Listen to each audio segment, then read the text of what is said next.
Welcome to the Sales Leadership Awakening podcast. I'm Steven Rosen with my co-host, Colleen Stanley. Colleen, welcome. Nice to see you. And together, we're going to tackle one of the most important areas in sales leadership and help you bridge the gap between knowing what you want to do and actually doing it. Colleen, what do you have to say about the topic? Well, this topic, I think, transcends any industry you're in, and it's the cost of making a bad hire. I don't know about you, Stephen. I have made some very good hires in my life, and I've made some bad hires. And one of the reasons I think you and I are both excited about this topic is because this is one of these areas that sometimes doesn't hit the P&L statement. We know cost of goods, cost of sales. And I know you sent over some stats, and I'm actually going to look down that one of the stats you found was that a bad hire cost $1 million. I found another stat that it can be 33% of the base salary. But as you and I have discussed, why this number is so high is first of all, opportunity cost, right? Ramp up time. We've got to spend time recruiting versus sometimes developing our existing team. The cost of training, the cost of retraining, ramp up time, a workload on other people with the turnover. Perhaps a competitor sees an open territory. So this is one that we need to pay attention to, even if it's not landing on your P&L statement. I think that's so insightful that it's not landing. Where does that cost get recorded? So you've missed on your sales. There's a big cost of opportunity cost of lost sales, of competitors getting your sales. Those folks who concentrate solely on recruiting and helping managers recruit the right talent, your jobs are just so critical to make sure to get the right people that they can immediately impact performance and long-term as well, that we retain them. Colleen, in your experience, what are the biggest mistakes or what are the biggest hiring issues that customers face or sales leaders face, and how can they avoid them? There's probably several areas, but one that comes to mind is we don't apply what I call that best practice in sales to our hiring process, right? Mm. So generally in sales, we are very focused on ideal client profile because you can't sell to somebody that's not willing and able to buy. But we don't take that same thought or methodology into our hiring profile. So how many companies have really built that avatar? Like, who is your ideal client? Who is your ideal profile? But with that, Stephen, and I bet you've seen this, there are times when they're building out that ideal client hire. Okay, we'll call it that. They focus only on the hard skills, past job experience, maybe industry experience, time in the business. Now, those are important, but they often miss some of the soft skills. That could be how well do they play with others, departments, some of those emotional intelligence skills. The second, I see people not get very clear about their non negotiables. This is where you draw that red line and you say, you know what, to be on our team, this is a non negotiable. I think all of us, when you're hiring, it can be a tiring process, a tedious process. So you want to overlook some of those little red flags. And when you've got your non negotiables, then you can easily say, no, this candidate is not a fit and does not go any further in our interview process. I think those are some really great insights, and those in no way should be ever downplayed. I've worked with a company that we actually spent a session on defining what are the key characteristics we're looking for. What makes a successful rep at your company? What's the right education? Sometimes in pharmaceutical, we'd waver between a business background and a science background. Knowing which one's better helps. Do they need a degree or not a degree? How many years experience? When you come down to key characteristics, like being a driver, we went around the room and asked managers, what is the number one thing you're looking for? To me, that's critical. And having that on paper, having clarity across your organization on that, I think is key. So you talked about playing as a team, being a team member. What other key emotional areas do you look at in terms of skills that you have found make phenomenal salespeople? I'm going to go back to the non negotiable here because I do think people miss this one. So, for example, I wonder how many people have coachability as one of their non negotiable. And so we all know you can hire a really talented, the resume looks great. But often, if you've got a non coachable salesperson, especially with the way the world's evolving, that's going to be problematic. I know for me, a non negotiable is victim mentality. So I'm not bringing on somebody that has a victim mentality because usually they're not very coachable. but they're also blame, excuse people. And for me, that's just a non-negotiable there. But going to your question of EQ, there's interesting research out there. I would say one of the data points on the research is hiring assertive salespeople. But let me do the however here. Assertiveness is stating what you need nicely. So we need that to get meetings with decision makers, uncover budget, get clear next steps. However, if you don't have emotional self-awareness and other awareness, I've seen very assertive reps actually assert themselves right out of a meeting because they're not aware of how they're landing on other people, which would also require empathy, which means empathy is a paying attention skill. These are salespeople that develop that habit of being present, which is getting harder and harder with all the technology today. They can hear both conversations, Stephen. So they hear the verbal, which frankly, in my opinion, is easy, but they can hear the nonverbal. They can hear what a person is thinking or feeling without the person saying it. Therefore, they're able to really emotionally connect with people. Those are a few of them, but behind victim mentality or lack of it is someone that has pretty good self-awareness and self-regard, another EQ skill, because they are people that have a confidence to admit, okay, here's a strength and here's a weakness, and I'm going to own both of them. You get these ownership thinking salespeople instead of blame, defend, justify salespeople. Those are great insights. I look at someone who's coachable, that they actually see their strengths and understand their weaknesses. Yeah. That's the easiest person to coach. Of course, the challenge then becomes is certainly knowing your ideal profile. What are you looking for? What works? What do your best reps have? What else do we look at? One of the things I have found is that having a systematic process for hiring. The great starting point is knowing what ideal looks like, almost like selling. Let's see your ideal client profile, same as hiring. One thing I've learned is that if we follow a process, we tend to do better at anything we do. Well, think about it, Stephen. In our world, we're always asking the sales organizations to have a sales playbook. If you don't have a playbook, you can't follow the play, you can't call the play. I bet you've seen in your experience when you've asked the question, can I see your hiring playbook? You get this blank stare. You're like, what are you talking about? So everybody's showing up to the interview asking whatever question they want. You need to have a hiring playbook that's built around the ideal hiring profile. These are some of the steps that I don't think it has to be complicated. What I've learned is breaking it down into several components and several iterations with the individuals. You're looking for a couple things. One is, do they have the right fit? Two, do they have the right skills? Three, do they have the potential to be a strong performer? So one of the ways to break it down is we do what I call fit interviews. And those could be like a 20-minute session, could even be on Zoom, even though Zoom isn't always the best place to do things, but it could be a phone interview like the old days or meeting someone for coffee. Do they have the right background? So you want to look through their resume. Do they have the right background, skills, education? How do they fit your customer in terms of having the right approach? Then, of course, we get into a skill that's very challenging of behavioral event interviewing, understanding very specifically what they've done to be successful and demonstrate a skill with an example. That's a challenging skill that I think takes a lot of training, and given managers don't hire that often, that not all of them become great at doing that. I did learn from one of my sales managers. I sat in when I was VP of sales and he did an interview and he asked for specificity. Because sometimes people would say, especially in the pharma industry, we did this because they had a number of sales reps, same customers. We did that, or I would do this, which are tip-offs that you haven't done it. Yeah, would is not did. Would is not did. Really, you got to have really good listening skills in an interview, because I don't even think the candidate is trying to mislead you, but in their head, they're like, yeah, I would do that. And we don't catch that little word.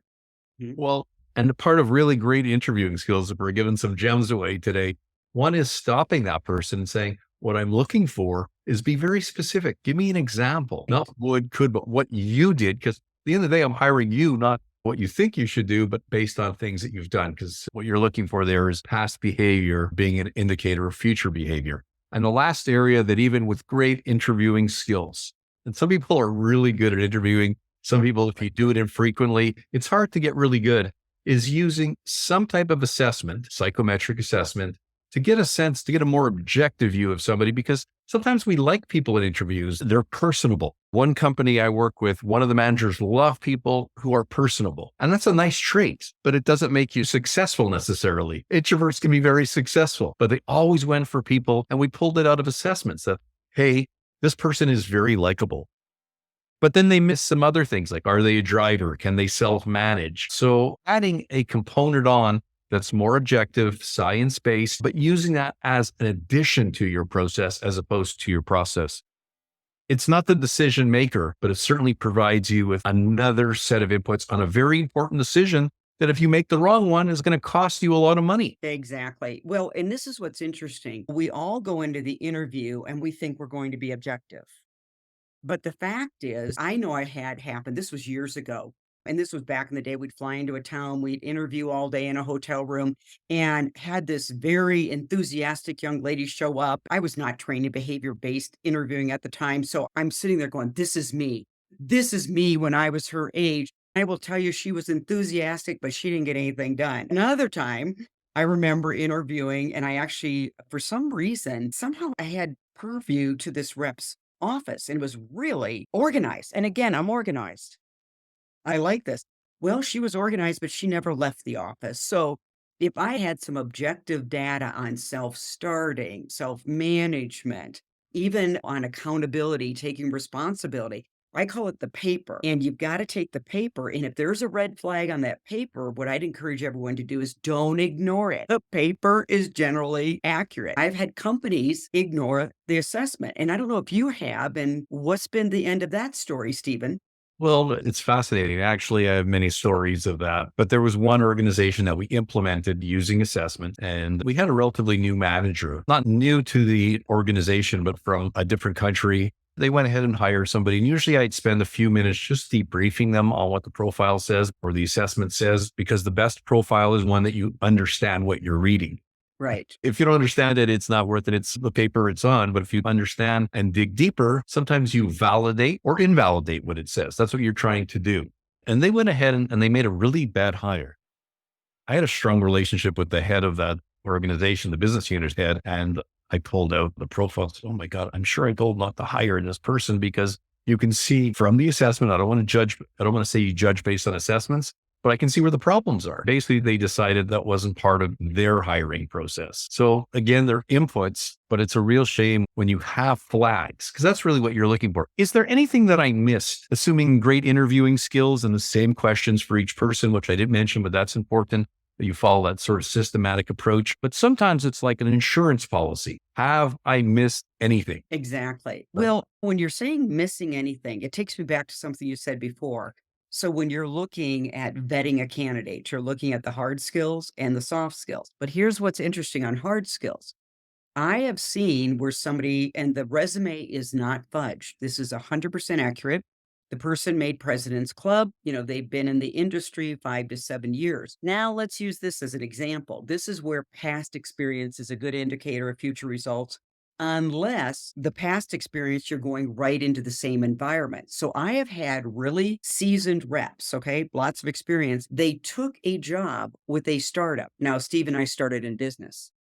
Fast, furious, no systems or processes. So here you have a very good rep that did well, but they were in an environment where there were established processes and systems. Then they get put into startup world and they are floundering. So I would also encourage people test to see if the past experience is going to succeed in the current experience or environment for which they are interviewing. Sometimes it does not transcend. That's a great example because I see that in people's assessments where we look for structure, how much structure someone needs. If somebody needs a lot of structure, where should they not end up? Not in a startup environment. Exactly. It is the thing with startups. It's bad against startups because you get lots of opportunities, but it's fast and furious. 100%. And knowing that, because that, to me, that's a fit issue, right? Do they fit the organization? Mm-hmm. When I was running a sales organization, we competed with a large company like Pfizer, which was highly structured. And we were kind of in startup mode, but we had some structure. And I used to say, not to pick on Pfizer people, but as an example of a big company, I don't hire from Pfizer because they won't fit, they would die in my organization because it was entrepreneurial. Your territory was your territory, not three other salespeople who sold in that territory. So I think I never equated it, but I like really the way you put it, that past experience, even if they're a leaders club or whatever the case may be, the environment does matter. And that's sort of where I touch on the fit component and how much structure and organizational fit, because you got to be really conscientious of that. Yeah. And something else you just brought up with your example. Again, this does not take anything away from somebody that's working for a logo company. But if you've worked for a logo company and now you're going to a brand that's not that well recognized, well, what you have to really seriously vet for, did the brand name open up the door or did the salesperson's individual efforts open up the door?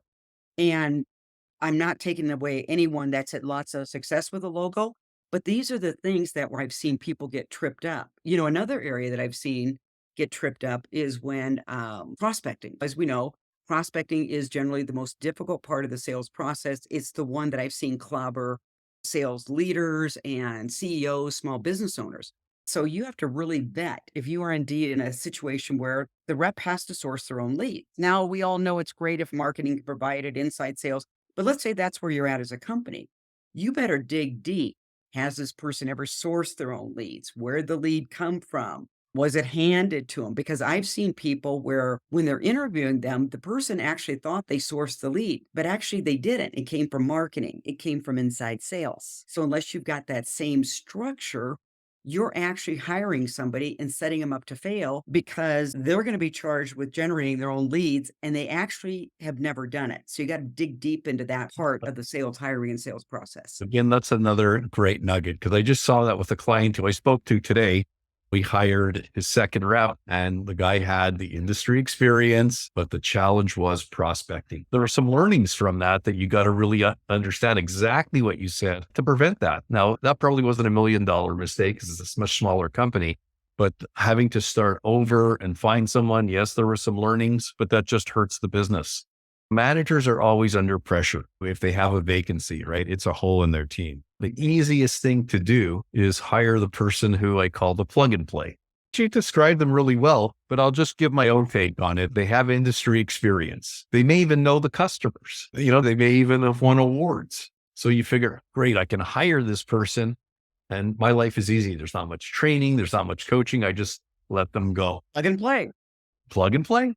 But if they're missing those key elements of playing as a team in terms of EQ, if they're not a driver or a self-manager, hiring that person who has those attributes for the first 3 months, they're not going to be as good as the plug and play. But within 6 months, they're going to surpass the plug and play. We're not hiring for 6-month junctures. We're hiring someone who we assume will be 3-5 years, be able to move up within the organization. If you go and you plug and play somebody, and they don't have the right ingredients, they don't have that right sales DNA, experience itself is not going to carry them. Here's what we've got to take a look at. What's the root cause of pressure, plug and play? It's because, again, sales leaders sometimes don't apply the same methodology by which they're teaching their sales teams. Every good sales leader is going to have a sales activity plan for their salesperson. They've got leading indicators, which is all the activities that lead to a first appointment, first conversation. Well, take the same principles and apply it to sales management. What is your activity plan? It could be coaching, ride-alongs, group sales meetings, and every week, are you recruiting? That should be a part of your activity plan because that keeps you from desperation hiring, which we've all done. You get exhausted, you start rationalizing. So the root cause is you don't have a KPI in for recruiting top talent. Because I remember, I think it was real estate actually, where you were trying to recruit some of the top brokers. And what the managing partner, owner, he said to me, it can take a year to get a top producer to move. There might be part of the activity plan is nurturing, right? Nurturing that lead candidate to come over to your company. So again, always look at root cause. Why am I defaulting to plug and play? You're not practicing what you're telling your sales team to do. You don't have an activity plan for recruiting. There's been companies that sometimes work deal to deal where they sign a deal and then they got to ramp up their sales force. And one particular customer, one of their KPIs was proactive recruiting. that you have at least one person to fill each position in case somebody leaves. I think that's great. The reality, as much as we know that, other pressures come into play, like making members, like coaching, like answering reports. One of the gems is really to do that and to do it religiously. And I guess only when it becomes a habit do people actually do it. And that's a hard one. I know I've worked with organizations to help them do that because I never heard the term desperation hiring, but I like it. But Stephen, if you even take this back to the EQ world, this is a classic example of impulse control or delayed gratification versus instant gratification. When you take a look at delayed gratification activities, it's often what Stephen Covey called the important but not urgent. It's important, but you know what instant gratification is what Covey called important and urgent. So the firefighting is always what takes up our day. So when you have to look at why am I giving into instant gratification, you got to have that self-awareness that you're reacting versus developing and that you're falling into that bucket. So self-awareness on why don't I believe that if I invest time in delayed gratification of building a bench, as you called it, why am I not doing it? That's a belief system because frankly, when you believe something, you'll figure out the time to do it. Great point. So here's one thing. You're the expert in emotional intelligence in EQ, and I'm learning the more time we spend together. Of course, when we know what we're looking for, how do we elicit during the interview process if someone demonstrates the right EQ, the skills that we're looking for? Is it the same as other skills, or do we take a different approach to get a good understanding? Is someone a team player? So what you do is you really start, you have to take a little bit more time on developing specific questions. So for example, a team player, a question I've taught some of my clients is this: tell me about a time you helped another person on your team achieve a goal, accomplish a milestone without recognition, payment, or credit. That's a good Now, question. what you're doing is you're doing what you said. Past experience, best indicator, are they going to do it in the future? But what I'm also looking for by the last part of that, without recognition, payment, etc. This is generally a selfless person. Now, I'm not looking for somebody that takes on the problems of the world, but a true team player. I'm going to help you out. I'm going to take the time. Lone Rangers can be very good salespeople, but Lone Rangers only play by themselves. Today, what I think the popular term, we've got these matrix organizations. You've got to have people that are pretty collaborative. You could also ask them, tell me about a time when you had to get a deal across the line by working with other internal departments. What specifically did you do to build relationship, trust, engagement? So then that's a team player that will work with other departments there. On adversity, I've taught people because of resiliency, when you unpack that, that's a lot about optimism, ownership. And so I might ask the question, tell me about a time when you were charged with hitting a goal, solving a problem, and you got no resources, training, or support. So you're looking for self starting there.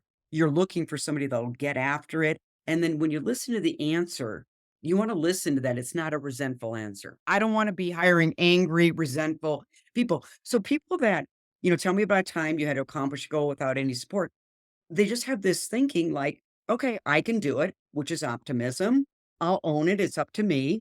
That's a lot of resiliency. So sometimes it's the questions, and then you would obviously follow up with more questions after that. Summarizing that behavioral interview where we know what we're looking for, which again is critical, and building the right questions to elicit that. It's hard to do them on the spot. That's why you have to have an interview guide. You have to have a playbook. Mhm. 100%. And also the belief that you ask each person the same questions because you're evaluating them. And you had talked about it earlier that you go to the hotel room, you're seeing people on the hour or more frequently. I remember I used to come away with that with a headache and I couldn't remember who was who. Right after you interview 8 people in a day, if you don't make great note, then you're leaving with subjective impressions. Oh, I like that one. Right. So it's got to be the same set of questions. When I was working with clients on it, we would take a competency and then develop 3 different questions around that competency. So interviewer 1 would ask this question, interviewer 2 would ask this question, interviewer 3. So there were 3 different questions, but they were all testing the same competency. Because sometimes good interviewers, as you said, they'll be pretty skilled at answering one question. But if you got 2 around the competency, you're actually testing, do they have the depth of experience that we're looking for in that competency? Then it forces you also to be a little more rigorous in what you're looking for. Rigorous would be the key. Yes. Ruthlessly rigorous would be the key. Triple R, rigorously, ruthlessly recruiting. You know what? 3 R's and it will pay off because if you want your life to become easier, get brilliant at hiring. Then you're truly leading, you're not micromanaging. So, Steven, what's some takeaways you want to leave with our guests today? Great question. For me, I work with a lot of new managers, and part of what they'll say on a one-on-one coaching says, Steven, I have to hire. Can you help me? And the first thing I'll do is run them through the process of what are you looking for? This is what a fit interview looks like. This is what you're looking for in behavioral. Maybe they'll use an assessment. Maybe they won't. That depends on the organization.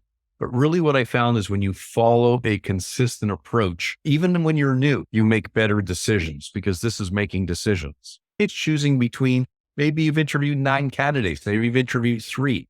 How do you elicit which one is the best?